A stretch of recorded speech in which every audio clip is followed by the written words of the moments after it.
Bom dia, doutor Barreira. Bom dia. Urologista, é cirurgião também, trabalha nessa parte do câncer, porque ele está ali quando a pessoa já chega naquele estágio de desespero. E é por isso que existe o Novembro Azul, para você não passar por uma experiência como essa, dramática, para que seja leve na prevenção. Que tipo de curiosidade é bem interessante mesmo sobre a criação dessa data, porque a gente pensar por que logo em novembro, que tipo de campanha já foi feito lá atrás, em que a gente se espelha hoje? Bem, Vanessa, é bem interessante, tem algumas histórias que chamam a atenção. No ano de 2000, aproximadamente, alguns colegas em bares numa cidade da Austrália estavam comentando sobre alguns modismos que não haviam retornado ainda. E eles levantaram, bem, eu acho que o uso do bigode é um modismo que não havia voltado. Então eles proporam entre si, falaram, olha, mês que vem ninguém vai cortar o bigode, vai deixar o bigode crescer. É para chamar atenção. Para chamar atenção. E o mês seguinte seria o mês de novembro. E aquele movimento ganhou muita força, ganhou muita adesão, aquilo foi acontecendo, né? Todo mês de novembro também, todo mundo fazendo aquilo. Então eles levantaram, bem, se a gente conseguiu fazer isso, por que a gente não pode associar isso com um mês quando a gente possa estar promovendo a saúde do homem, né? Então, nasceu da fusão do mês de novembro em inglês, November, com mustache, que é o bigode em inglês, um movimento chamado Movember, né? Esse movimento existe até hoje, é uma entidade que promove a saúde do homem no mundo inteiro. E devido a esse movimento, o mês de novembro é que foi escolhido para se promover a saúde do homem. Para que serve a próstata? O doutor já trabalha há quanto tempo envolvido nesse propósito, com essa missão? Hoje no CEONC, mas já há quanto tempo? Já trabalho há aproximadamente 18 anos. Eu trabalho com urologia, mas principalmente uro-oncologia, né?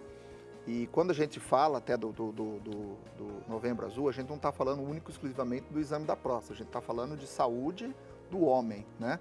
A gente sabe que o homem, ele vive em média 6 a 7 anos menos do que as mulheres, né? E o principal fator disso é que os homens procuram menos assistência médica. Então, a gente tem que estar sempre relembrando que a melhor pessoa para cuidar da sua saúde é você mesma, tá? Então, os homens aí têm que realmente tem que ter independência nesse sentido. Tem que se espertar um pouco mais, porque eles é que têm que ter a iniciativa de fazer os seus exames. Então, eles devem, nesse mês, cuidar da sua pressão, cuidar da glicemia, fazer atividade física, parar de fumar, parar de beber e fazer os exames preventivos dos cânceres mais comuns, que no caso do homem é o exame de próstata, né? Só o câncer é detectado quando se faz o exame do toque? Não, né? Todo homem dos 50 aos 70 anos deve fazer o chamado exame preventivo de próstata, tá? O exame preventivo consta de um exame de sangue, que é o famoso PSA, tá? Junto com o exame de toque, né? E com esses dois exames nós podemos detectar uma série de problemas de próstata, não único e exclusivamente o câncer, até existem outros problemas de próstata até mais comuns, né? Que, claro, devem ser diagnosticados e tratados. Qual que é a função? Porque a virilidade está muito, né, acoplada a tudo aquilo que o homem tem como, né, principal, muitas vezes, prioridade na vida dele.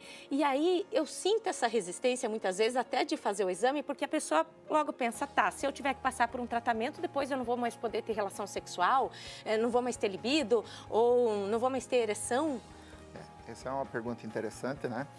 A próstata, na verdade, ela é uma glândula, ela faz parte do sistema geniturinário, ela como se fosse uma noz, ela tem mais ou menos uns 20 gramas, ela fica localizada logo abaixo da bexiga, ela tem uma característica anatômica bem interessante, que ela é perfurada pelo canal urinário, pela uretra. Então vocês imaginam que tem um furo dentro de uma noz por onde passa a urina.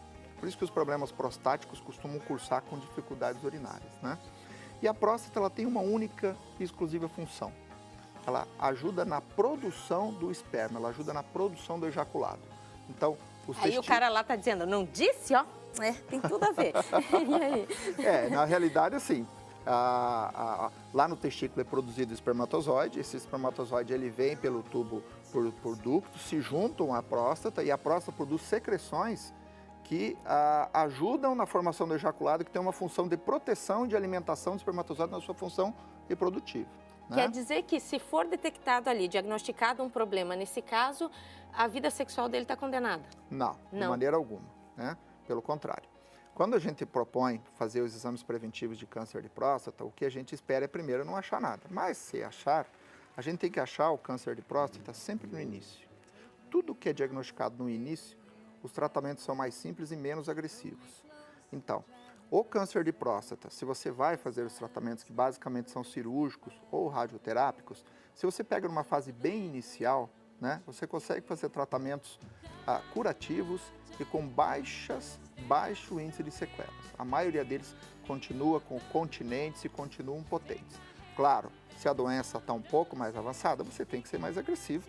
Aí realmente você pode ter algumas sequelas, tá? Então daí vai realmente a mensagem vocês homens com 50, 70 anos devem fazer o exame preventivo para o câncer de próstata. Para não bater aquele arrependimento ali na frente. Justamente. Tá?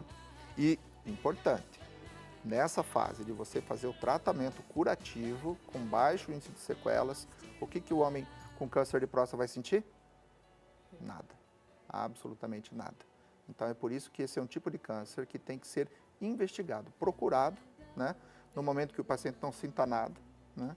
Para que você faça o diagnóstico com tratamento curativo.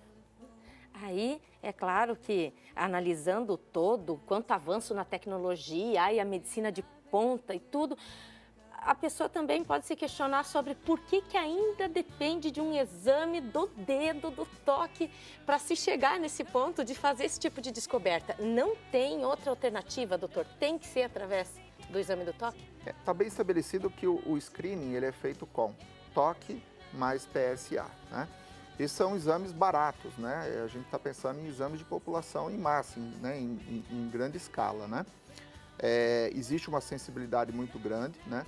Ele é um exame que não afere a masculinidade masculina, né? E o que a gente mais encontra são alguns pacientes que têm um certo preconceito. Eles falam, olha, fazer toque, será que precisa fazer realmente isso, né? Olha, é um exame importante, tá? É um exame que pode, eu costumo dizer que pode ser um toque que vale uma vida, né? E, na realidade, o que a gente precisa levar aos homens é informação, né? Eu sempre digo que preconceito só se combate com informação. Para quebrar tabu. Exatamente, né? Então, se você sabe que aquele exame ele tem pura e exclusivamente uma função médica, né? De você fazer um diagnóstico, né? De, às vezes, salvar uma vida, tá? Dificilmente o homem se nega a fazer, tá? Existem exames hoje mais especializados? Existem. Hoje nós temos a ressonância nuclear magnética, né? Dita por multiparamétrica, é um exame excelente para se fazer diagnóstico, mas não é um exame para ser utilizado em larga escala, porque é um exame caro, né? Mas ainda toque PSA é o padrão para a gente fazer o screening de próstata. A gente está bem concentrado em novembro, mas hoje, ó, se a gente se der conta, doutor, já é dia 28. Então aí, ok, parou, freou campanha e trabalho de prevenção depois disso? Vanice, todo mês é mês para se cuidar da saúde, tá? O mês de novembro ele é um mês simbólico, onde você intensifica as campanhas, utiliza a mídia, utiliza programas como o seu aqui para a gente estar trazendo essa informação para o homem. Porém, de janeiro a dezembro, qualquer mês é mês para se cuidar da saúde. Além de câncer de próstata, o que mais afeta o homem quando se trata desse universo da urologia? Da urologia não, da oncologia no geral? O câncer de próstata hoje, ele é um câncer relacionado à idade. Então, a gente sabe que quanto maior a idade, maior o risco de se ter o câncer, né? E como a nossa população vem envelhecendo, realmente é um câncer de altíssima prevalência, tá? Então, esse é o que a gente mais vê. Com relação também à próstata, nem tudo que é problema de próstata é câncer, né? A gente tem outros problemas de próstata, como as inflamações da próstata, chamada prostatite, né? Que nada mais é do que uma infecção bacteriana da próstata, aqueles homens até mais jovens que têm calafrios, têm febre, uma ardência para urinar absurda, né? Isso é muito comum. O tratamento é relativamente simples, é só com antibióticos, né? E gostaria de salientar também a presença da chamada hiperplasia prostática benigna. O que isso significa? A glândula prostática ela é sensível ao hormônio, né? A gente diz que conforme a idade passa, os cabelos ficam brancos e a próstata cresce. Isso vai acontecer com todos os homens. Natural. Natural, isso é fisiológico. Quanto mais velho, mais cabelo branco, maior a próstata. E devido ao fato dela ser perfurada no meio pelo canal urinário, esse crescimento ele pode causar uma série de sintomas urinários. Isso é extremamente comum. Muitos pacientes às vezes vêm lá com hiperplasia prostática benigna, porque ele se queixa de um jato urinário mais fraco, ele se queixa que parece que ele não consegue esvaziar a bexiga, ele tem que fazer uma forcinha para urinar, acorda muito à noite para urinar achando que tem um câncer. E na maioria das vezes não é isso, na maioria das vezes ele tem uma hiperplasia prostática benigna, que hoje é perfeitamente tratável com medicações e em alguns casos até cirúrgico. Olha que alívio, né? Mas para isso precisa fazer teste, né? Tá, isso é fundamental. Com o médico. Ele vai virar teu amigo, tá? Vai lá, criando laços de intimidade mesmo e vai na brincadeira. Se você tem um pouquinho de constrangimento, né?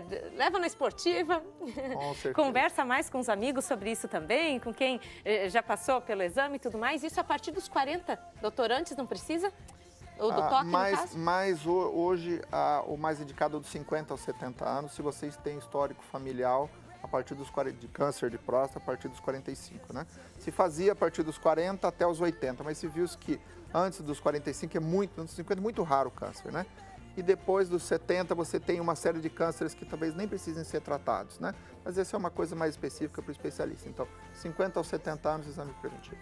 Se a gente salvar uma vida com essa nossa conversa, doutor, Valeu já muito. tá Valeu bom muito. demais. Muito. Edmar, bom dia para você. O Edmar tá lá assistindo a gente, o Cássio também. Pelo menos esses dois aí, homens, né, ligados com a gente através da internet. Muito mais gente de outras cidades, porque esse tipo de bate-papo vale para todos. É claro, a KTV é aqui em Cascavel, mas através da internet, doutor, a gente é sem fronteiras, né? Então, gente de outros países também que... Todos nós somos, de alguma forma, assim, muito parecidos. Então, os homens têm isso em comum e têm que seguir a mesma linha. Muito obrigado, tá, doutor Barreira? Um abraço para toda a equipe do CEON. Um grande tá? abraço.